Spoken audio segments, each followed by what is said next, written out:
If you're researching starting a nonprofit, you might have come across the term fiscal sponsorship. But what exactly is fiscal sponsorship? How does it work? And how can you make sure that a fiscal sponsorship arrangement is going to meet your needs as a new nonprofit organization? So for this Changemaker Cafe episode, I have a great guest for you. We've got a subject matter expert on fiscal sponsorship here to talk to us, Zach Kester.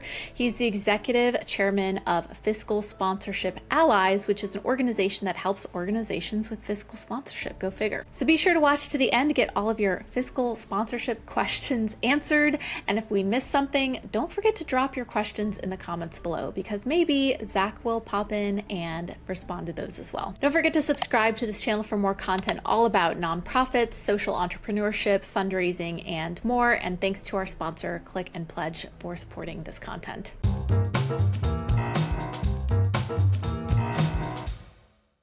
Zach, great to have you here today. I'd love to hear a little bit more about you and your role and what your organization does. Well, thanks for having me, Amber. My name is Zach Kester. I'm the board chair of an organization called Fiscal Sponsorship Allies, and it is one of the premier fiscal sponsors here in the United States. For those who don't know, what exactly is a fiscal sponsor or fiscal sponsorship, and how is it different from starting your own independent 501c3 public charity? Fiscal sponsorship is an agreement between an existing charity and a charitable project or program, and the project or program is sort of incubated or supported by the existing charity. It essentially allows a person who's interested in doing something good for the community or the world to start that project or program very quickly and start doing their activities, including fundraising, in support of their activities. And then if it starts to get legs and take off, they then can actually start a nonprofit and eventually can fly out of the nest kind of thing. So it's just a safe place where a person who's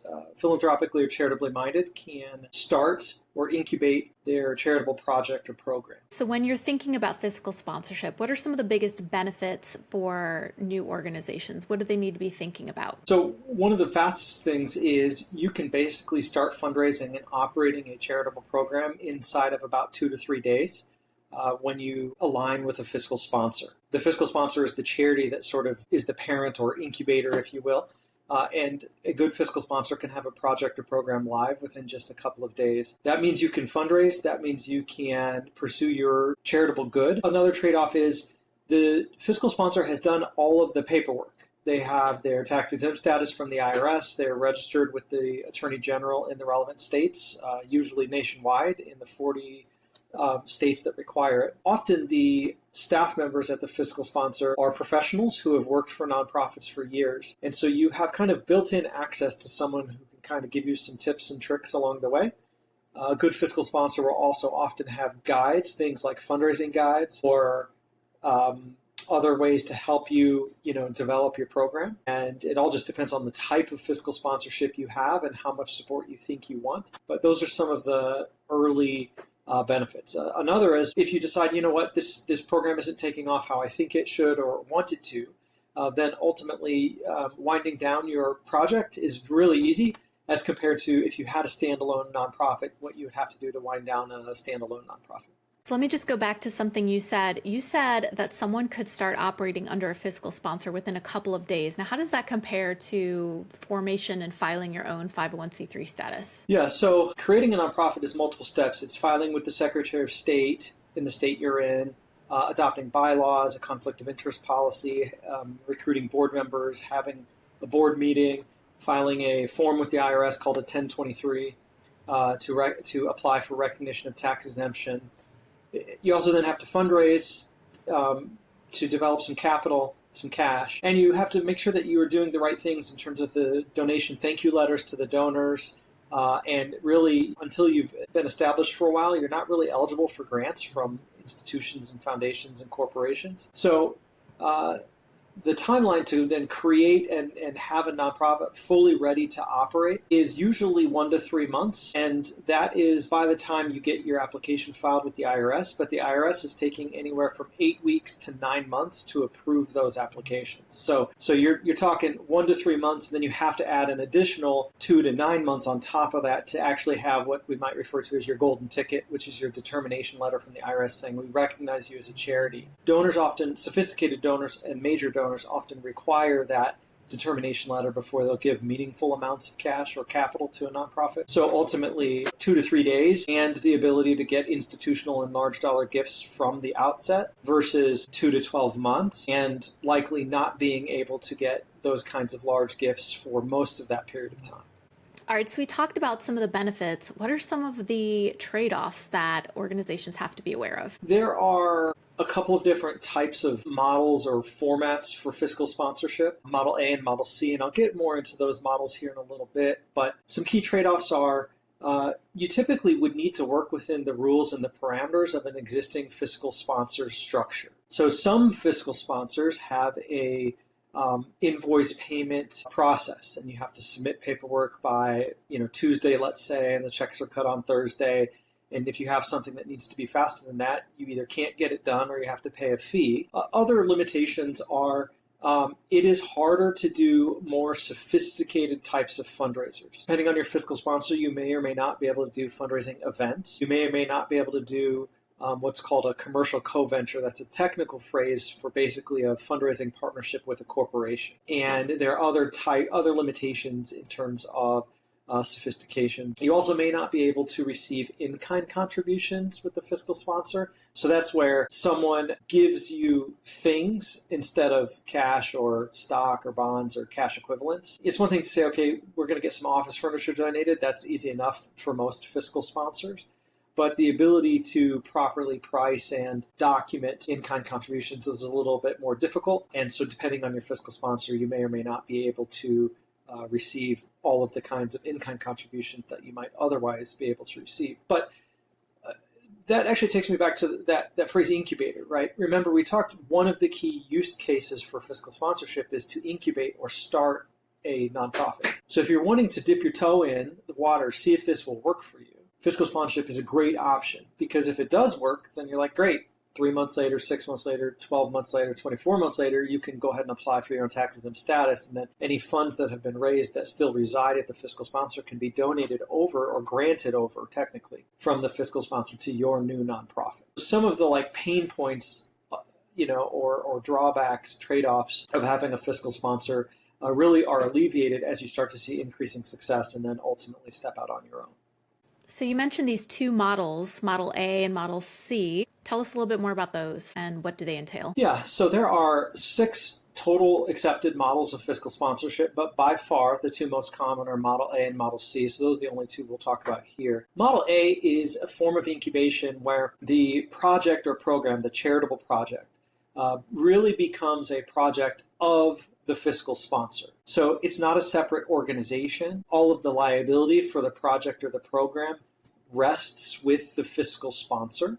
So even though the project might be run by the person who founded the fiscal sponsorship and whose idea it was, ultimately they are an agent of the fiscal sponsor.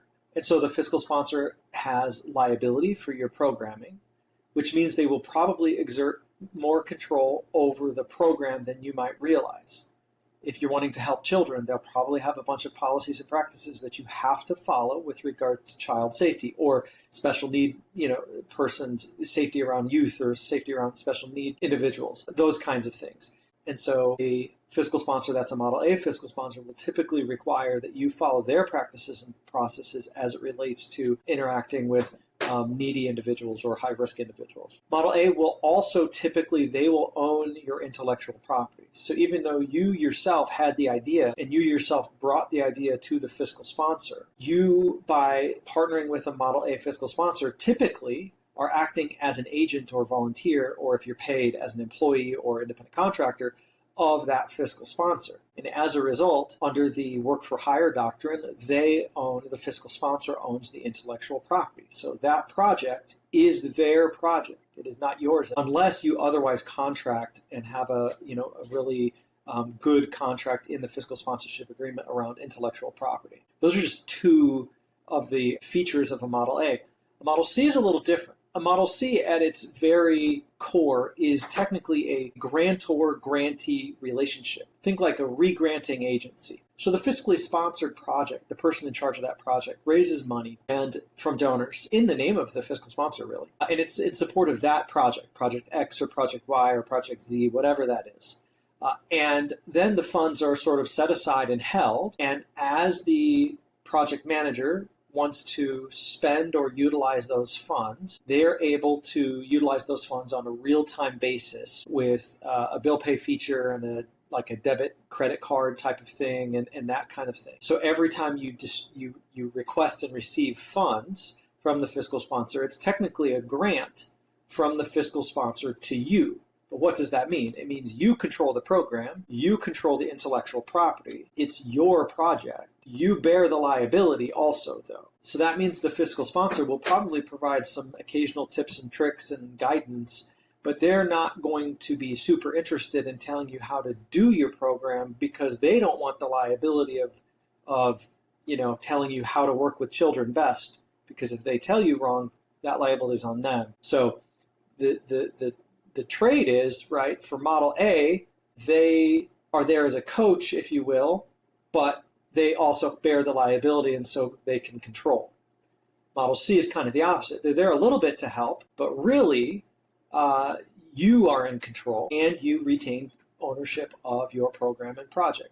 And you just request funds on a real-time basis as you need them. So when we're talking about these two models, Model A and Model C, how does leadership governance work for either of these? Governance is very interesting with nonprofit organizations. With a Model A, because your project or program is a project or program of the fiscal sponsor, ultimately the fiscal sponsor's board is in control. And so if your project or program represents some sort of change or some sort of unique risk to the organization, then it slows things down. The board of the fiscal sponsor will need to take action as appropriate from time to time, and often board meetings are quarterly or monthly, something like that. You may also be requested or required to give a presentation to the board of directors of the nonprofit organization, again, just depending on the relationship and how unique or different your fiscal sponsorship is to that particular fiscal sponsor.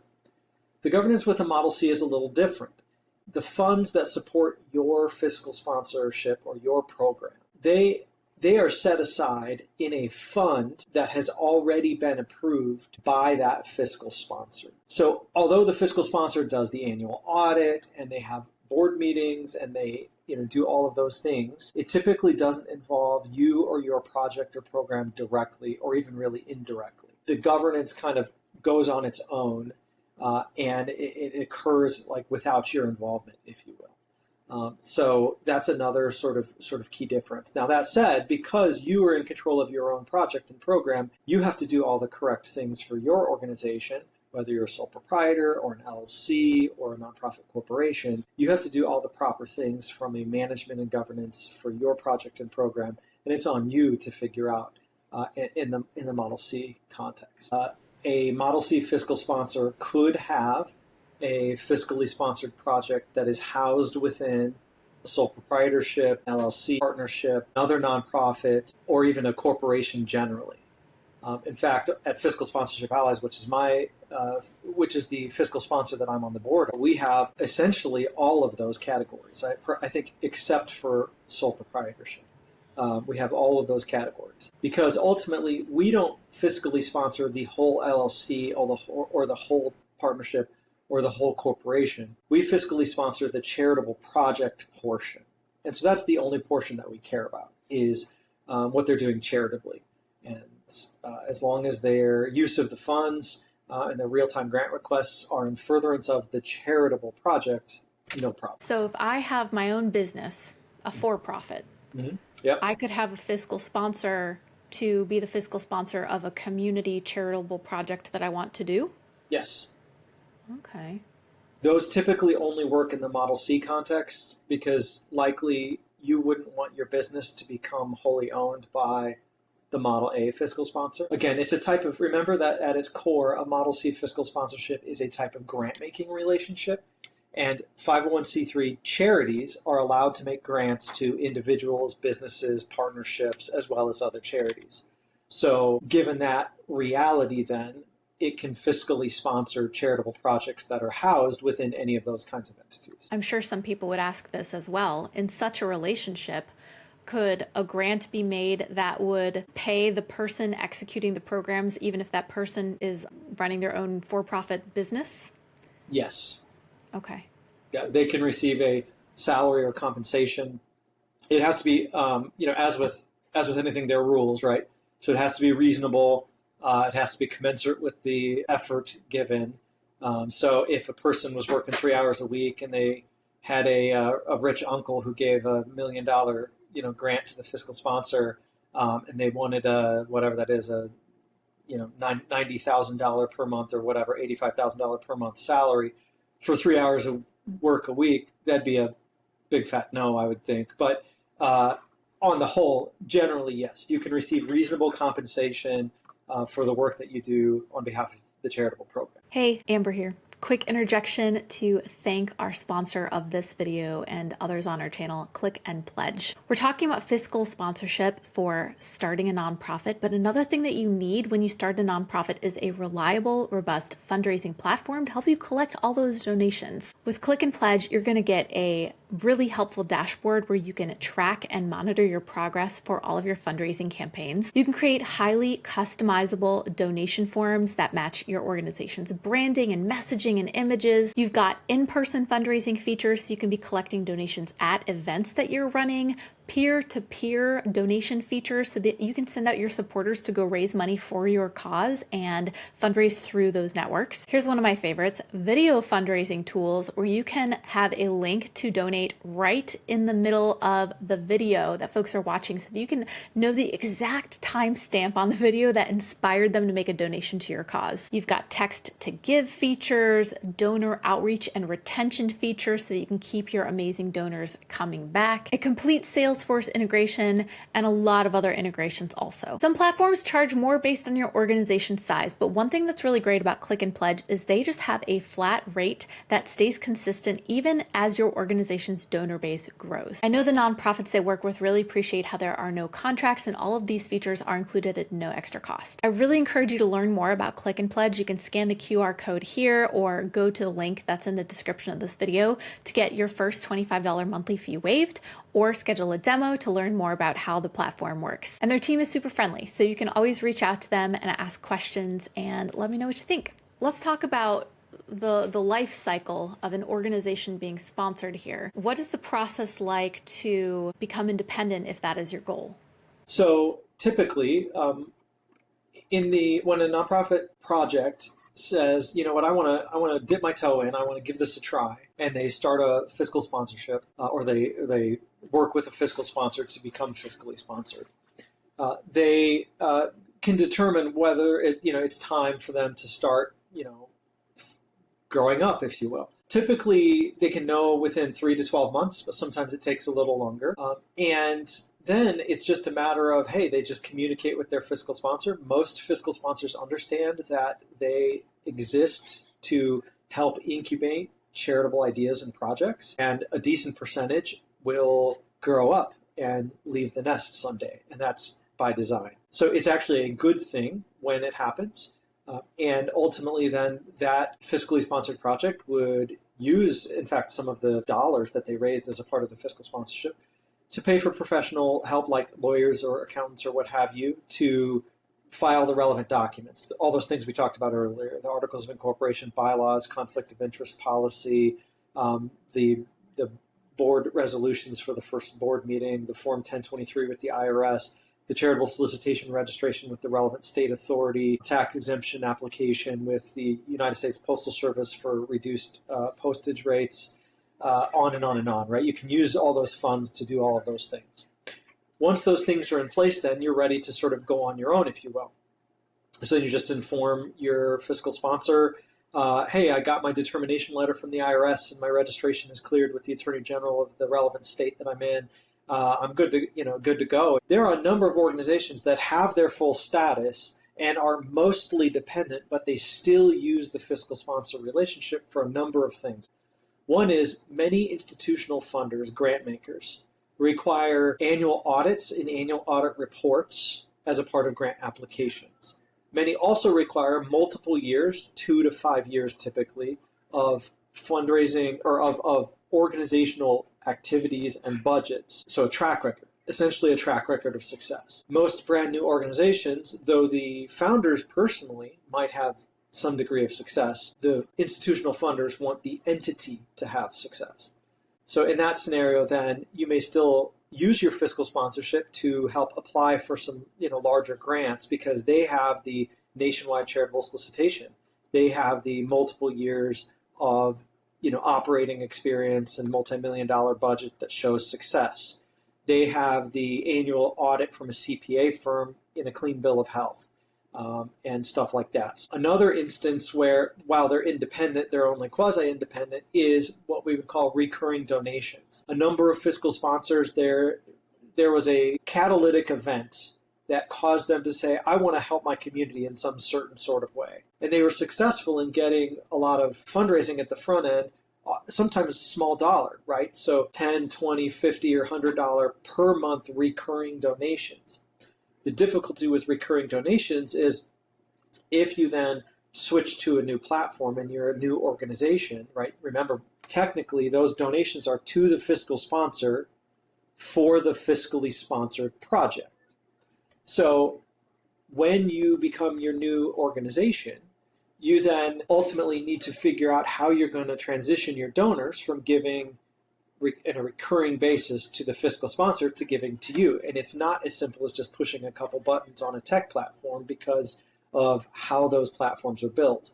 You essentially have to go back to those donors and say, hey, can you turn on your recurring donation with me over here rather than over here?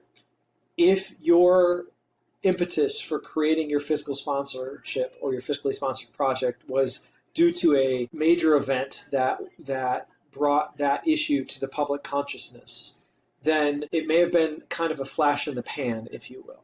And that donor may just be comfortable with those funds coming out from their credit card or their bank account on a recurring basis. But given the decision to stop their $25 or $50 or $100 per month donation, they would say, you know what, actually, while that is an important issue and I am glad I supported it for a few months or a year, I actually need to use those funds in the other part of my life. And so they would potentially choose to opt out at that time. So some fiscally sponsored projects who are independent and have their status, they make the decision to retain a relationship for a longer period of time with a fiscal sponsor so that those recurring gifts continue flowing. And then eventually over time, they gradually work those donations over to themselves on the independent side. When you are out there looking for a potential fiscal sponsor, if you're in that situation, what do you need to be looking for as a startup organization? What are some of the red flags? And also I'm curious, what does it cost to do all this? Because I'm sure the fiscal sponsors are getting some benefit out of this partnership as well. That's correct. So I'll actually go to the cost first, and then the different cost brackets will help us identify what are some of the different levels of service offerings that fiscal sponsors provide. There are kind of three major categories of cost. Some fiscal sponsors do it for basically nothing or next to nothing. These are commonly local community foundations, and they're commonly very, very small projects. In those scenarios, organizations, the fiscal sponsors, commonly don't realize how much work it is to manage a fiscal sponsorship program. And they just do it for a couple of little projects locally. So a stereotypical example is a local community foundation, and there's a group of retirees who every summer want to help local school children with their reading enrichment and their math enrichment. And they fundraise throughout the year, $20 here, $100 there. They might accumulate $2,000 or $3,000 or $4,000 throughout the course of the year. And then in April or so, they buy little prizes for the kids, as well as reading materials and math materials. So then at the beginning of the summer, they're ready to step in and 2 or 3 times a week help those kids with their reading enrichment and math enrichment. And that's a very laudable charitable project and program. That is pretty easy for a charity like a community foundation to do for free. Essentially don't charge any surcharges. There's not a lot of time involved with personnel time. But then what happens is, and I've seen it over and over, those organizations start accepting more and more fiscally sponsored projects, and before they know it, they have 2 or 3 staff members whose entire job is to manage fiscal sponsees to help manage those projects and programs, and they're not getting any revenue of any kind for that service.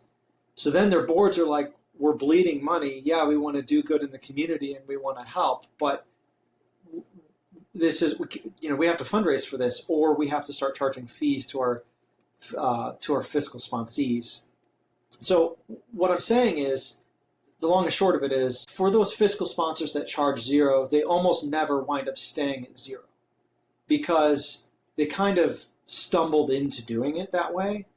And it also means that they often don't have very good processes as it relates to things like intellectual property and liability management and writing checks or paying bills for the fiscal sponsees. They sometimes also don't even have great accounting to separately account for the funds that are designated for a fiscally sponsored project. In fact, we at my organization at Fiscal Sponsorship Allies, we have absorbed dozens of fiscally sponsored projects over the years where the first fiscal sponsor was charging zero or next to zero, and then it wound up literally closing because of some catastrophic liability. And all of a sudden, that charity is now facing huge liability created by a fiscally sponsored project, and they had no insurance to cover it.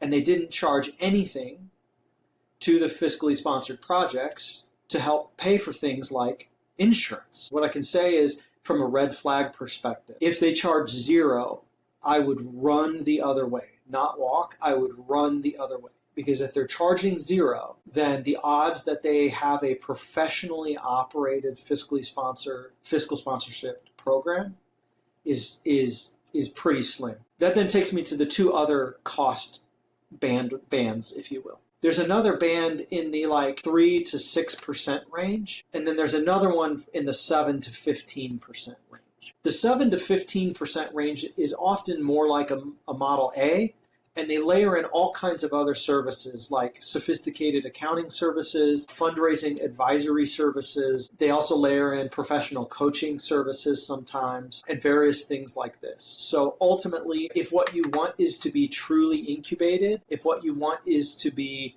ultimately be taught how to run a nonprofit by another nonprofit, then Model A may very well be the right model for you. You just need to understand that most likely somewhere in the vicinity of 7 to 15% of all of the revenue that you raise will be paid to the fiscal sponsor as a fee. Then there's that middle range, and this is actually what Fiscal Sponsorship Allies is that sort of 3 to 6% range. So ultimately, that fee of 3 to 7% is a little more than a credit card processing fee. What winds up happening then is those fiscal sponsors who charge those lower rates, they wind up really providing the backbone in terms of the charity that does the things that we've talked about, right? From a fundraising compliance perspective, a thank you letter, the annual audit from a CPA firm, the nationwide charitable solicitation registration, all the governance stuff.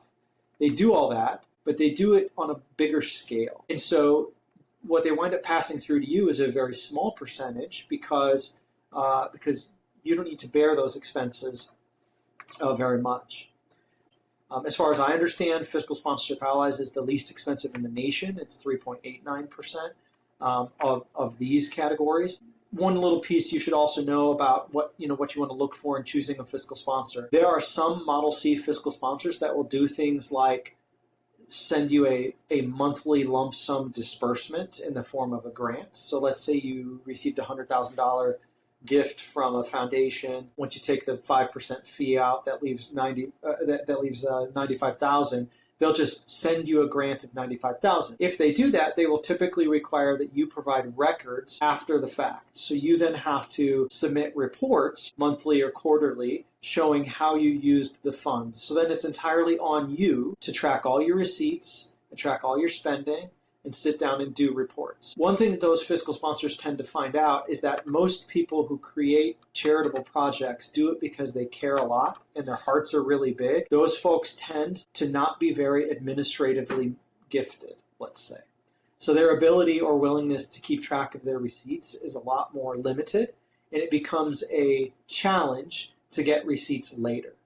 So what those Model C fiscal sponsors have started to do is migrate over to these software platforms where when the fiscally sponsored project types in the card number when doing an online order, or swipes the card at the terminal, or they could just submit a bill pay request through the platform.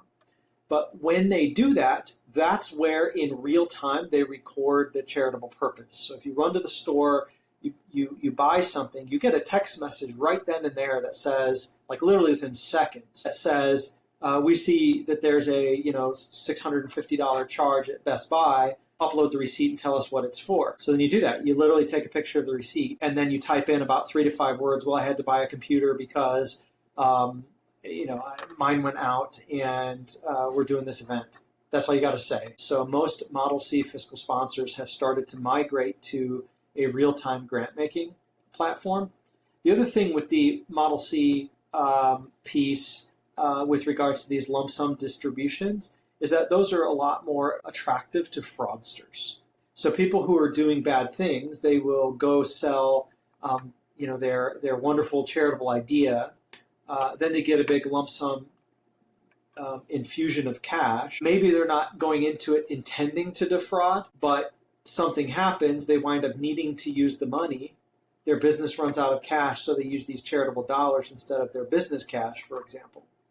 And then they're stuck, oh man, I can't issue any reports because I didn't use the money correctly, right? And it winds up creating liability for the fiscal sponsor as well as for the fiscally sponsored project. So because of that, most Model C, grantor, grantee fiscal sponsors have moved to a software platform where it's more real time. So those are some things to look out for and some considerations. Last piece would be you want to make sure that your fiscal sponsor is professional. They know what they're doing. They have done this before. They've been through this. So you just need to figure out what you might want or need in terms of service. And then you would want to make sure and work with a fiscal sponsor that is appropriately sized. Zach, thank you so much for your time today. If folks want to reach out or learn more about what you do, where should they go? Yeah. So fiscalsponsorshipallies.org is our website, fiscalsponsorshipallies.org. The CEO is Olivia Clower, and then Bailey and Gavin, they are our two primary relationship managers or program managers. And those are the folks who really would help walk you through the onboarding process. As I said, from when you apply online at that website, fiscalsponsorshipallies./apply, to when you're approved and live and ready to go within the platform, it's often less than 48 hours. Wow. So you could start operating your charitable program by Friday if you apply today. Amazing. Thank you, Zach, so much. Yeah. Thanks, Amber. I hope you found this comprehensive guide to all things fiscal sponsorship helpful to you, valuable to you. If you did, please don't forget to give this video a like and share with anyone else you think might find it valuable too. And again, like I said before, if we missed something, if there was a question that we didn't quite answer about fiscal sponsorship, drop that in the comments below and we'll see if we can get you some support. And also just in general, let me know what other topics you think I should cover because I'm always looking for more ideas for future video content. Don't forget to check out more resources on my website, changemakercafe.com, and my newsletter, which you can subscribe to there. I'm Amber Melanie Smith. Thank you for watching, and I'll see you later.